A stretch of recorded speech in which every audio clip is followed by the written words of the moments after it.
Fury, Middleweight Champion, Aaron Jeffery. What's going on, man? What's up, man? How are you? I'm good. I'm glad to have you on. It's a pleasure having you on here. Thanks for taking the time to come on the show.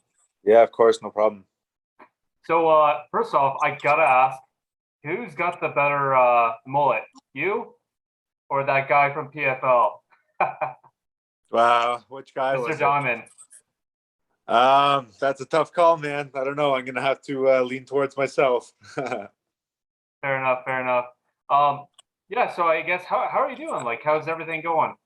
I'm good, bro. I'm down in Vegas right now. Doing most of my training camp at Syndicate MMA down here.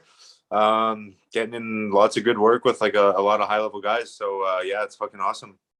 Good to hear. Good to hear. So, I guess like with the weather there, is it crazy? Like I know in Canada, you know as well as I do, it's like crazy here right now. It's crazy, but in a much different way. Like back home, it'll be like 30 Celsius, and it's like gross and sticky and humid, and it's kind of unbearable. Here, it'll be like 45 Celsius, but it's so different. It's just so dry. I can't decide which one I like more. Yeah, I would have to go with the dry. It's just the humidity here is just terrible. I'm sweating in Yeah, my own place. for sure. It's weird, man. Like if there's a breeze here, but it's super hot, like it feels like there's a fucking like hair dryer blowing on you. It's very weird. Yeah, and that's the thing. That's what I hear a lot about like Vegas. It's more the dry air than anything. Um, So dry. but looking at you being in Las Vegas, so obviously I know I've seen that you've been training over at 10th Planet. Obviously, you and some of the other people from your camp in at Niagara top team. Yep. Have you always had a past affiliation with them, or is this just something new? What's going on there? With 10th Planet? 10th Planet, yes. No, we just showed up to open mat. They have an open mat every Sunday, and the coach said he was more than happy to have us out more often. So I just took advantage of that. Like the other guys are mostly gone home. There's one guy left, but I'm taking advantage of that because it's a solid gym and there's a lot of good guys. So I'm going there more often. Okay, and I know that you're currently in Las Vegas. So are you? I don't know if I remember you, if I heard you correctly. So are you going to be there for your whole camp? What's the situation? I think so. I'm kind of playing it by ear, but I might end up being here right till the fight. Okay, and is that unusual for you to be having your whole training camp in another place, or is this nothing different? No, I've never done it before. I came down to Syndicate a couple of years ago, and I stayed for a month. My fight ended up getting canceled that time, so it wasn't really like a real training camp. But no, this will be my first time doing a training camp somewhere else. Okay, and obviously you have your coaches back at top team. So what's the experience like having a different coach leading you into your upcoming fight? It's different. It's different for sure. Like there's going to be an adjustment period, obviously. But like I said, I've been down here before. I was here for a month, and I did quite a bit of work with the coaches here. So I built some relationships. So it wasn't like I was coming down into something brand new, right? I vibe pretty well with these guys, so it's good. That's awesome. And looking at this at 10th Planet, what's been your best experience so far? At 10th Planet? Yes. Um, that's a good question. I don't know, man. It's solid. Like every time I'm there, there's always good work. There's a lot of high level guys. There's more big guys for me to work with. Like everyone's always working hard there. Like it's a solid room. I just like everything about it. Mm-hmm. Now, looking at this or conversation here, it's the big elephant in the room. The Contender Series is coming up, but I do want to touch upon that. But I do want to kind of talk about the beginning here. So you made your pro debut in 2014, if I'm correct. At what point did you know you're ready for the pro scene? Um, I don't know. I had quite a few amateur fights. I had 9 amateur fights. I know they're not all listed online, but I had 9 amateur fights. I had 3 kickboxing fights. I did a bunch of jiu-jitsu tournaments. So I guess it just felt like time. It felt like enough experience. Okay. And looking over your career, I mean, your only two losses are against top UFC veterans. Does that kind of is that a translation on how ready you are at your second shot for a UFC contract? I think so, man. I fought a lot of tough guys. Like you said, my only two losses are to pretty high level guys. So yeah, I feel like I'm ready. I'm down here training with a lot of UFC guys, and I know I'm at that level. So yeah, I think so. And looking back on your career, 2020 was a really tough year for a lot of fighters. I mean, for yourself, you had a canceled fight in 2020. Before you had those last two fights at the end of 2020, did you have any worry that you weren't going to get a fight with the state of COVID? Yeah, so I actually had a fight canceled also at the end of 2019, then early in 2020. And I had been inactive for pretty long. So I signed up for a jiu-jitsu tournament and I was looking forward to that. And then that got canceled for COVID and then everything shut down right after. So I was like, dude, what am I going to do? Like I've been inactive for too long. Like I don't have enough fights on my record. Like maybe this is going to be the end for me. I don't know how long this COVID shit's going to happen. But it turned around pretty quickly. I ended up getting a fight that summer and then one later in the year. So yeah, man, it worked out for me like really well. Do you feel that there has to be more security for fighters, because this is not the first time this may potentially happen? There could be other things that happen, whether it's stock market crashes, things, worldwide events do happen. So Yeah. do you feel like there has to be something put in place for these athletes?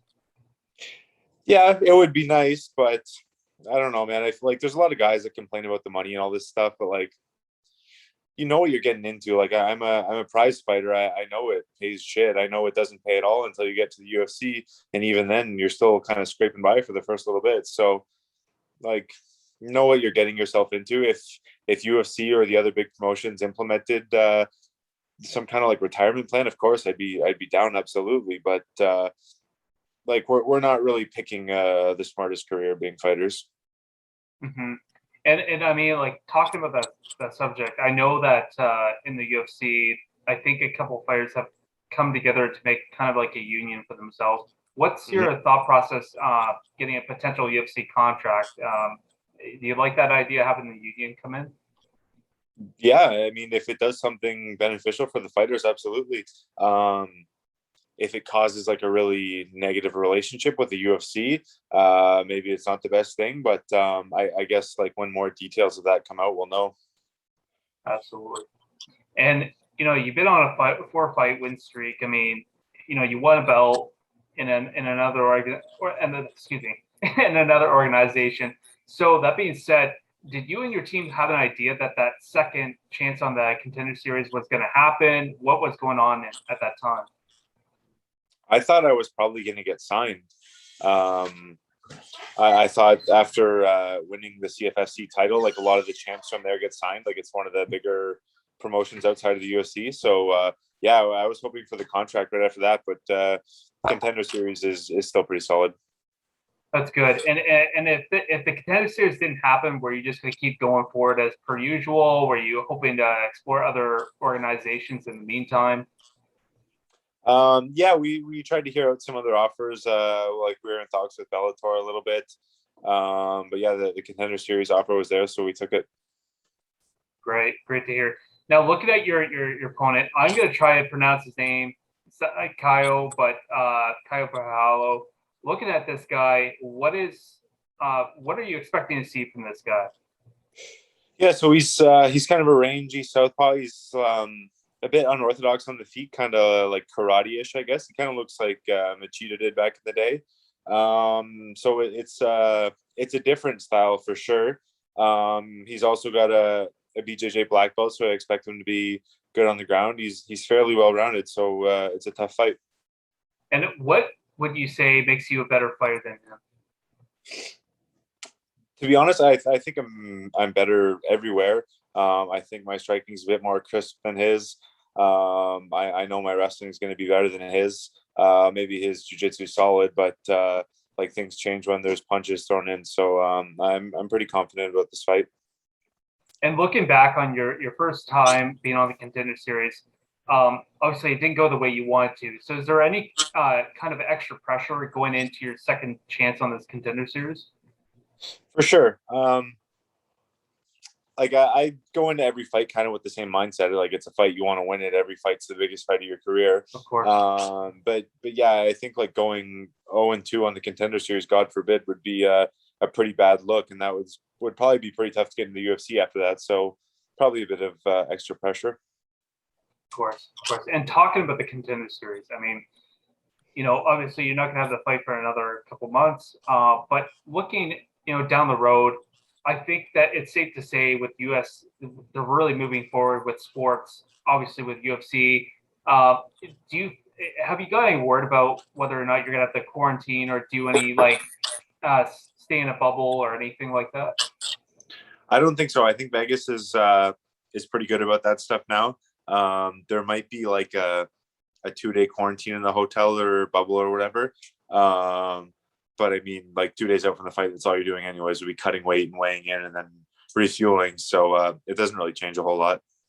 Yeah, it's really interesting because the last couple of events I've seen, half the people are wearing masks, half the, Dana's not wearing a mask. That some people are wearing masks, some people aren't. So I don't know if it's just more of a preference thing now.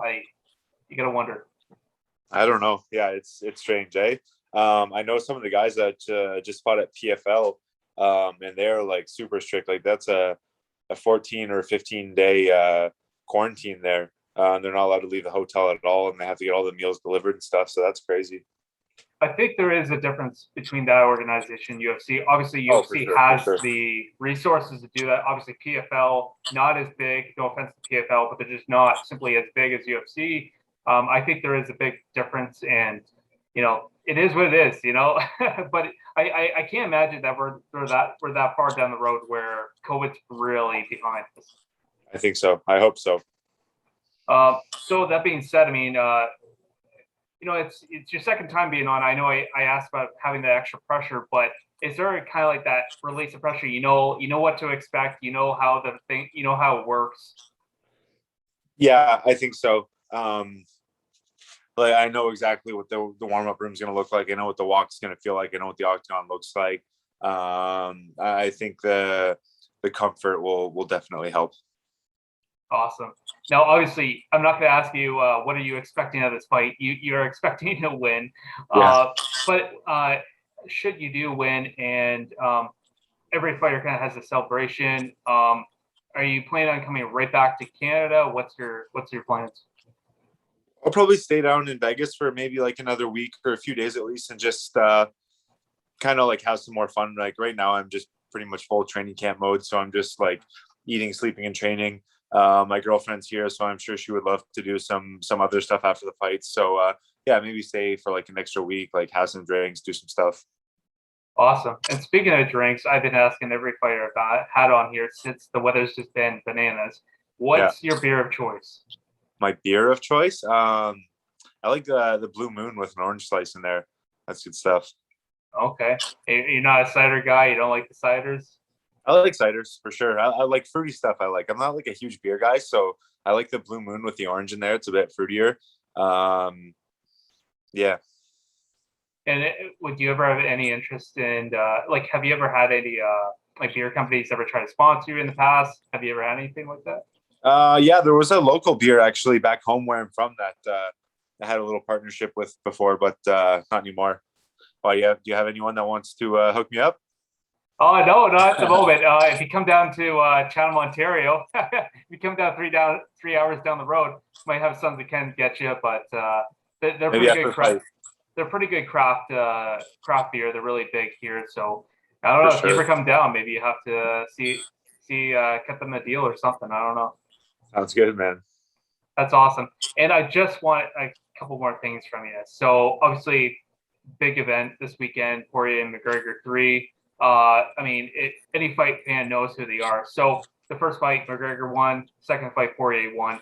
Who do you have in this third fight? I'm going to go with McGregor. You think McGregor's going to pull it off? I think he'll make some adjustments, and I think he'll look good in this fight. And how do you see this? Is this going to be, first, second round knockout, or do you think that he could take it 5 rounds? I think it'll be fairly quick for second round. Awesome. Well, man, I appreciate you coming on, taking the time to come on here. I know that you're in camp at the moment, so I appreciate you taking the time to come on here and talk a little bit about yourself and your career. I'd love to have you back on, man. So after your fight. Absolutely. Let's get you back on here. All right. Let's do it. All right. Appreciate it, brother. Take care, Yeah, man. man. Okay, you too. Bye.